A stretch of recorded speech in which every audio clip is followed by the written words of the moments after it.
啲全部都唔用豬油嘅。呢啲經典港式麵包而家都有清真版。呢個位於尖沙咀一間餐廳入面嘅包房，睇落同一般烘焙麵包、糖餅嘅廚房分別唔大。其實佢今年初獲得香港回教信託基金總會嘅清真認證，代表呢度生產嘅所有食品都符合清真規條，穆斯林可以安心食個包。我自己本身係呢個穆斯林，我想咧真係可以咧叫做新鮮出爐嘅菠蘿包、蛋撻。可以直接俾一啲我哋嘅回教人穆斯林可以直接享用，推廣一啲真係叫正宗嘅回教嘢、正宗嘅清真嘢，唔一定係宗教人士噶嘛。好多香港人，所有嘅人都得清真嘢，一個好健康嘅食物，即係我哋採用嘅做嘢方式都係比較用一個健康啲嘅做法去做。回教人咧，其實裏邊嘅所有嘅嘢都唔可以涉及到有豬肉，我哋落翻嚟嘅原材料都經過教會同意底下，我哋先會採用，譬如麵粉。其實麵粉有清真認證啦，雞肉腸有清真認證啦。簡文迪話：包房攞到清真認證之後，接獲附近九龍清真寺暨伊斯蘭中心嘅訂單，亦都有嚟自馬來西亞、印尼等地嘅旅行團慕名幫襯。佢感謝旅遊發展局協助佢申請清真認證同推廣，又話旅發局新推出嘅接待穆斯林旅客線上培訓材料好實用。我就要強烈要佢哋去睇晒呢紮素材。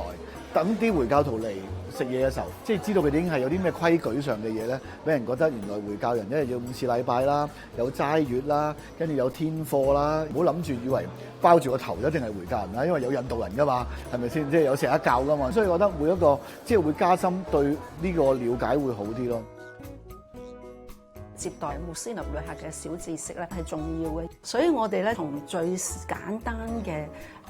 可能同佢哋點樣打招呼啊 ，say hello 啊，以至點樣了解佢哋嘅穿着嘅一啲嘅規條啊，佢哋信仰上邊嘅一啲嘅需要做嘅一啲事情啊，以至到佢餐飲啊等等嘅需求。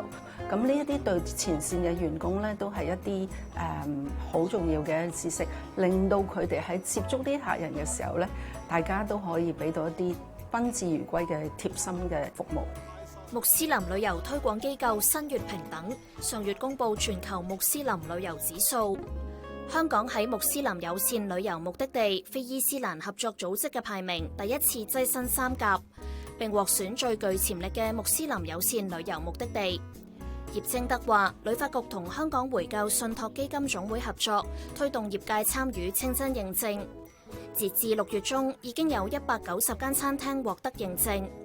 另外有60間酒店獲新月平等嘅評級。都過去都多次為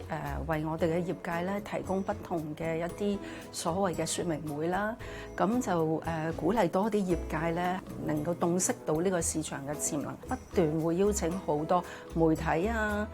或者係 KOL 啊嚟到